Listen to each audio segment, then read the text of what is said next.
एक बार माता लक्ष्मी क्षीर सागर में भगवान विष्णु के पैर दबा रही थी। तो पैर दबाते दबाते माता लक्ष्मी ने भगवान विष्णु से कहा, हे प्रभु, आज मेरे मन में 3 प्रश्न उठ रहे हैं। यदि इन 3 प्रश्नों के उत्तर देकर आप मुझे संतुष्ट करेंगे तो मेरे मन को बहुत शांति मिलेगी।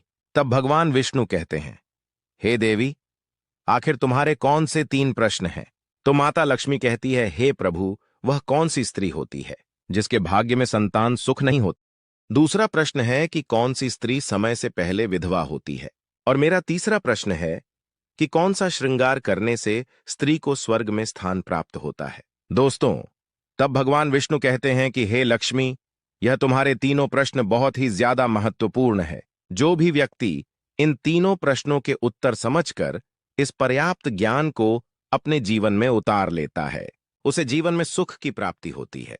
दोस्तों, भगवान विष्णु कहते हैं, हे देवी लक्ष्मी, अब मैं तुम्हें तुम्हारे तीनों प्रश्नों के उत्तर एक छोटी सी कहानी के माध्यम से देने वाला हूं।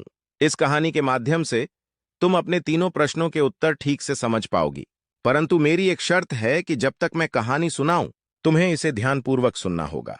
माता लक्ष्मी ने कहा, प्रभु, मैं आपको वचन देती हूं कि इस कथा को मैं पूरे मन और लगन से सुनूंगी। आप कृपया कथा आरंभ करें। तो दोस्तों, मैं आप सभी से भी अनुरोध करता हूं कि इस कथा को पूरा सुनें, क्योंकि इसे अधूरा सुनना पाप माना जाता है। कथा शुरू करने से पहले कृपया कमेंट में जय मां लक्ष्मी और जय श्री हरि विष्णु अवश्य लिखें और वीडियो को लाइक करना ना भूलें। तो चलिए आरंभ करते हैं। प्रिय बंधुओं, भगवान विष्णु कहते हैं, हे लक्ष्मी, किसी राज्य में एक छोटा सा नगर था। उस नगर में एक सेठ रहता था जिसके 2 बेटे थे। सेठ के बेटों की शादी हो चुकी थी। सेठ की पत्नी और बड़े बेटे दोनों का स्वभाव दुष्ट प्रवृत्ति का था। इसलिए सेठ की पत्नी अपने बड़े बेटे की पत्नी से बहुत प्यार करती थी, लेकिन छोटे बेटे की पत्नी, जो कि बहुत ही अच्छे स्वभाव की और पतिव्रता थी, पूरे घर का सारा काम अकेले ही करती थी। इतना कुछ होने पर भी सेठ की पत्नी और बड़े बेटे की पत्नी छोटी बहू का हमेशा ही अपमान करती रहती थी।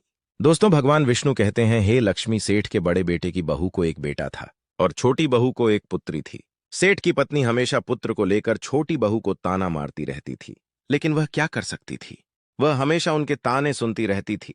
दोस्तों, तब भगवान विष्णु कहते हैं, हे लक्ष्मी, अब मैं तुम्हें छोटी बहू की कहानी अच्छे तरीके से समझाता हूं। इस कहानी से तुम्हें तुम्हारे पहले प्रश्न का उत्तर प्राप्त होगा। तुम्हारा पहला प्रश्न था कि कौन सी स्त्री के भाग्य में पुत्र की प्राप्ति नहीं होती है। तब भगवान विष्णु कहते हैं, देवी, उस सेठ की जो पत्नी थी, वह पहले से ही बड़े ही दुष्ट स्वभाव की थी।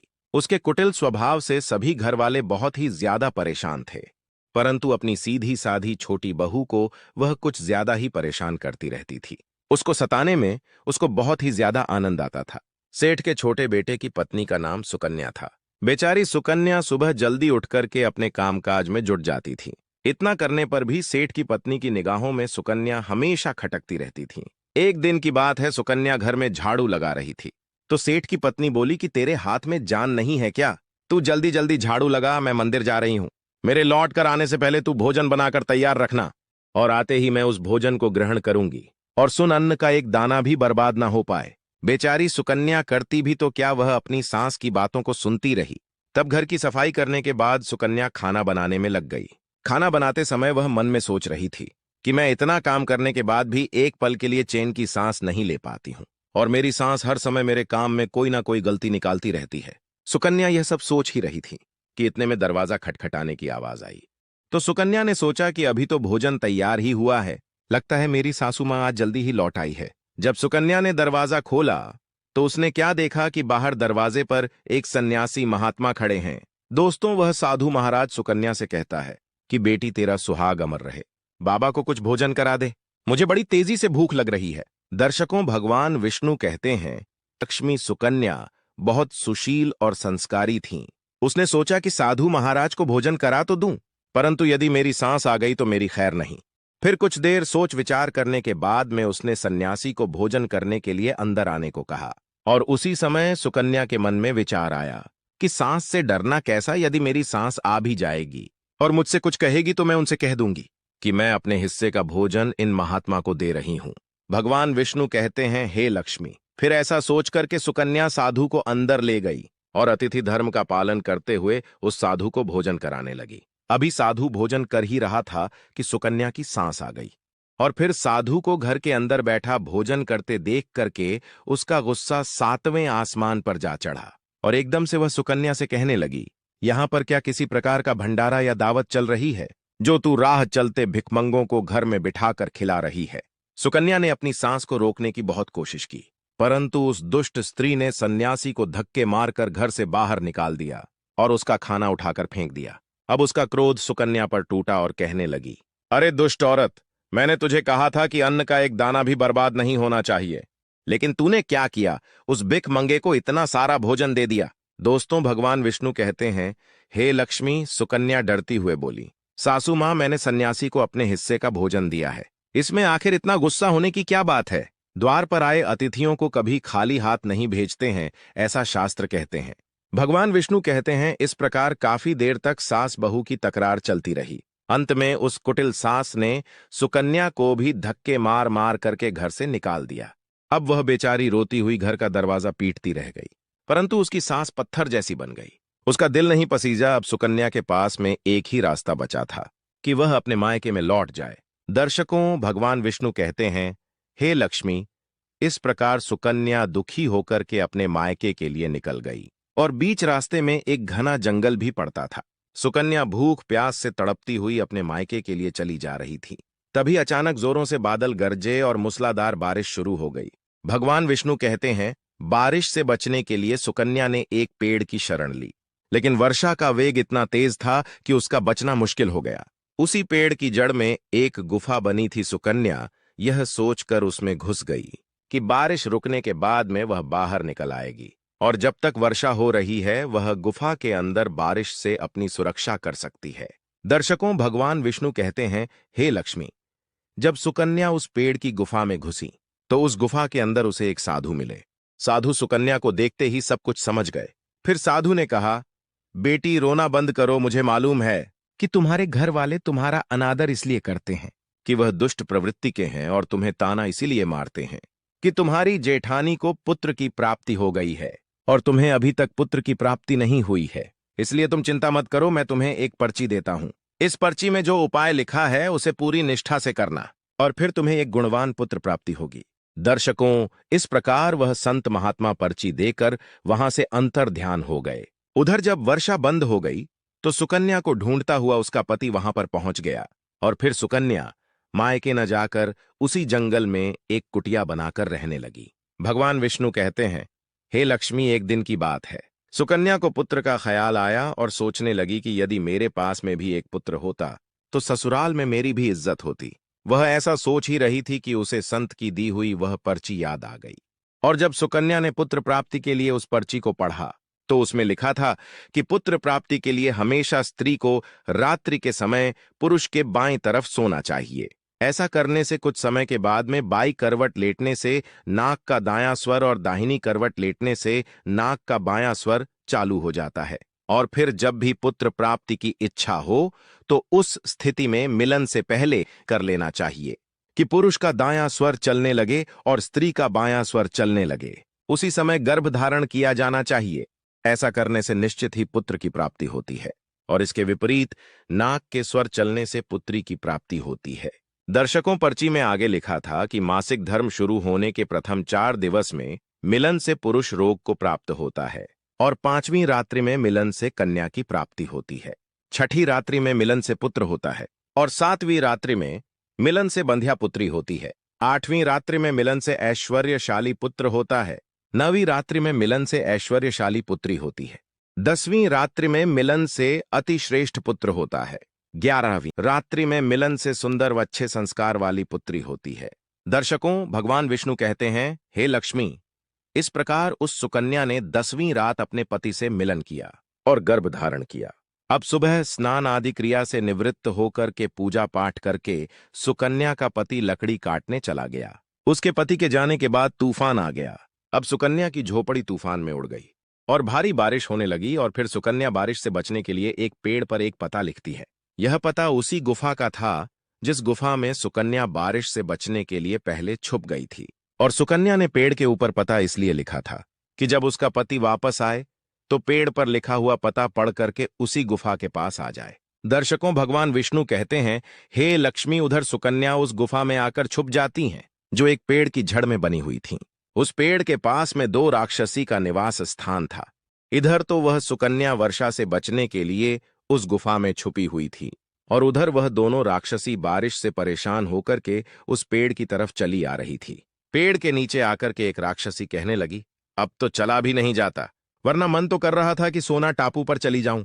तभी दूसरी राक्षसी बोली, इसमें क्या बड़ी बात है, यह पेड़ हमें अभी उड़ाकर वही जहां पर सोने का टापू है। दर्शकों, ऐसा कहकर वह दोनों राक्षसी पेड़ की शाखा पर बैठ गई और पेड़ एकदम से उड़ने लगा। उधर थकी हारी सुकन्या गुफा में छुपी हुई थी। गुफा में घुसते ही सुकन्या को नींद आ गई थी, लेकिन पेड़ के उड़ने से लगने वाले झटकों से सुकन्या की नींद खुल गई और पेड़ को उड़ता देखकर वह एकदम से घबरा गई। दर्शकों, जब सुकन्या ने गुफा से बाहर देखा तो पेड़ की डाल पर दो राक्षसी बैठी थी। अंततः सुकन्या ने परिस्थिति के साथ समझौता किया और सोचा कि जो होगा अच्छा ही होगा। फिर कुछ देर की उड़ान के बाद में वह पेड़ सोना टापू पर पहुंच करके उतर गया। उधर दोनों राक्षसी को भूख लग रही थी, इसलिए वह दोनों शिकार की तलाश में निकल गई। भगवान विष्णु कहते हैं, हे लक्ष्मी, उन दोनों राक्षसी के जाने के बाद में सुकन्या गुफा से बाहर निकली और उसने चैन की सांस ली।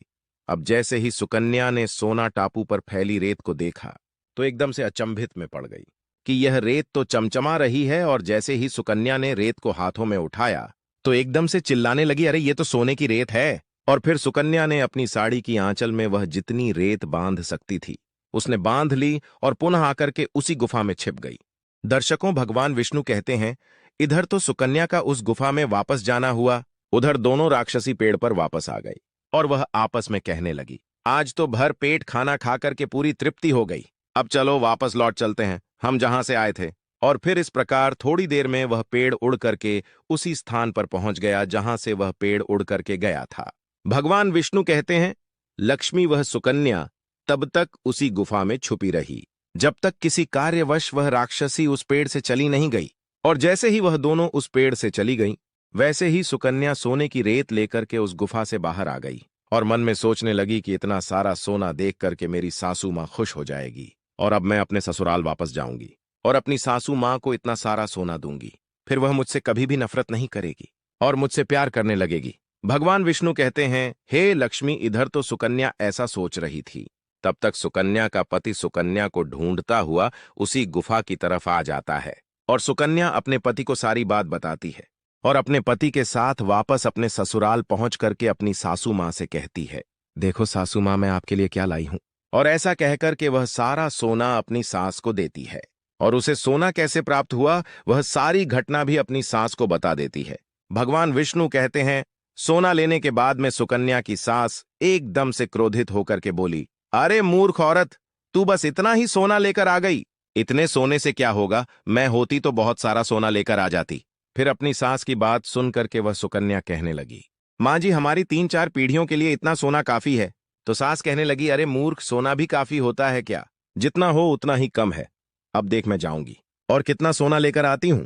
भगवान विष्णु कहते हैं, हे लक्ष्मी, सुकन्या ने अपनी सास को बहुत समझाया, परंतु उस लालची दुष्ट स्त्री के समझ में एक भी बात नहीं आई। उसने सुकन्या की एक भी बात नहीं सुनी और जाकर के उसी पेड़ के गुफा में बैठ गई। उधर वह दोनों राक्षसी जैसे ही पेड़ पर आई तो एकदम से वह पेड़ उड़ने लगा।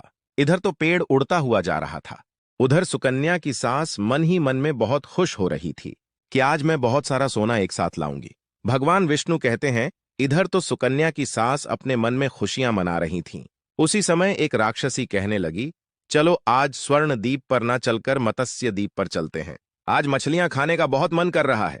और फिर जैसे ही राक्षसी ने मछली खाने का मन बनाया, वैसे ही वह पेड़ मत्स्य द्वीप की तरफ उड़ चला। भगवान विष्णु कहते हैं, हे लक्ष्मी, इस प्रकार राक्षसी की बात सुनकर के गुफा में बैठी वह लालची स्त्री स्वयं पर संयम नहीं रख सकी और एकदम से बोल पड़ी, अरे तुम सोना टापू क्यों नहीं जा रही हो, मत्स्य द्वीप मत जाओ, सोना टापू पर चलो। अब जैसे ही उस लालची स्त्री ने इतनी आवाज दी तो राक्षसी समझ गई कि जरूर गुफा में कोई जरूर छिपा बैठा है और उन्होंने एकदम से जैसे ही गुफा में प्रवेश किया और फिर जैसे ही उन दोनों राक्षसी ने उस लालची स्त्री को देखा तो एकदम से उसे उठा करके पेड़ से नीचे फेंक दिया और धरती पर गिरते ही उस लालची स्त्री की मौत हो गई। अब जैसे ही सूचना उसके घर वालों को मिलती है तो उस स्त्री का पति यानी सुकन्या का ससुर सुकन्या के पास जाता है और उससे कहता है, बेटी, मैं तो उसे पहले से ही समझाता था कि तू ऐसा काम मत कर। कभी भी किसी को लालच नहीं करना चाहिए और बहुएं बेटी की तरह होती हैं। उनको प्यार देना चाहिए, मगर उसने मेरी एक भी बात नहीं मानी और उसे उसके कर्मों का फल आज मिल गया। भगवान विष्णु कहते हैं, हे लक्ष्मी, उधर सुकन्या अपने पति के साथ में सुखपूर्वक जीवन यापन करने लगी। फिर कुछ समय गुजरने के बाद में सुकन्या को एक गुणवान पुत्र की प्राप्ति हुई और पुत्र की प्राप्ति के बाद सुकन्या की खुशी का ठिकाना नहीं रहा और वह भगवान का शुक्रिया करने लगी। उधर सेठ के बड़े बेटे की बहू, जो हमेशा सुकन्या को पुत्र को लेकर ताने मारती रहती थी, जब सुकन्या को पुत्र की प्राप्ति हो गई और उसे धन भी प्राप्त हो गया, उधर सेठ के बड़े बेटे और बहू के दिन गरीबी में गुजरने लगे। तो सेठ की बड़ी बहू जाकर के सुकन्या के आगे हाथ जोड़ करके अपनी गलती के लिए माफी मांगने लगती है। सुकन्या एक बहुत ही दयावान स्त्री थी और बहुत ही मधुर संबंध वाली स्त्री थी, इसलिए वह अपनी जेठानी को माफ कर देती है और वह जो भी सोना लेकर आई थी उसमें से कुछ सोना वह अपनी जेठानी को भी दे देती है। इस प्रकार वह पूरा परिवार अच्छे से जीवन यापन करने लगता है। भगवान विष्णु कहते हैं, लक्ष्मी, इस प्रकार जब समय धीरे धीरे सुखपूर्वक व्यतीत होने लगा तो सेठ की बड़ी बहू का जो पुत्र था वह अवगुणी था, इसीलिए उसने सारा धन अवगुणों में बर्बाद कर दिया। और सुकन्या को जो पुत्र हुआ वह बहुत ही गुणवान था। वह अपने जीवन में इतना आगे बढ़ा कि उसने अपने माँ बाप का नाम रोशन कर दिया। और फिर जब सुकन्या और उसकी जेठानी का जीवन समाप्त हुआ तो सुकन्या को स्वर्ग की प्राप्ति हुई और उसकी जेठानी को नरक में स्थान मिला। भगवान विष्णु कहते हैं, लक्ष्मी, तुम्हारा पहला प्रश्न था कि कौन सी स्त्री के भाग्य में पुत्र नहीं होता, तो समझ लो संत के द्वारा दिए गए पचे के विपरीत जो कार्य करते हैं उनके भाग्य में पुत्र योग नहीं होता। हे लक्ष्मी, तुम्हारा दूसरा प्रश्न था कि कौन सा गहना पहनने से स्त्री या पुरुष की दर्दनाक मौत होती है, तो समझ लो वह है लालच रूपी गहना जो सेठ की पत्नी ने पहना था और खूब सारा सोना लाने के लालच में गुफा में घुस गई और राक्षसों द्वारा नीचे फेंक दिए जाने के कारण सेठ की पत्नी दर्दनाक मौत हो गई। इसलिए लालच रूपी गहना कभी नहीं पहनना चाहिए।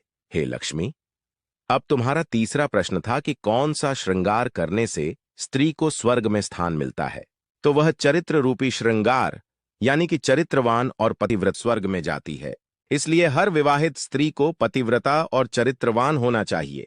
दोस्तों, आपको यह कहानी कैसी लगी कृपया हमें कमेंट में जरूर बताएं। अगर आपको कहानी पसंद आई हो तो अपने मित्र बंधुओं के साथ जरूर शेयर करें। दोस्तों, अगर आपको यह वीडियो अच्छी लगी हो तो प्लीज हमारे चैनल को सब्सक्राइब करें व वीडियो को लाइक करें। धन्यवाद।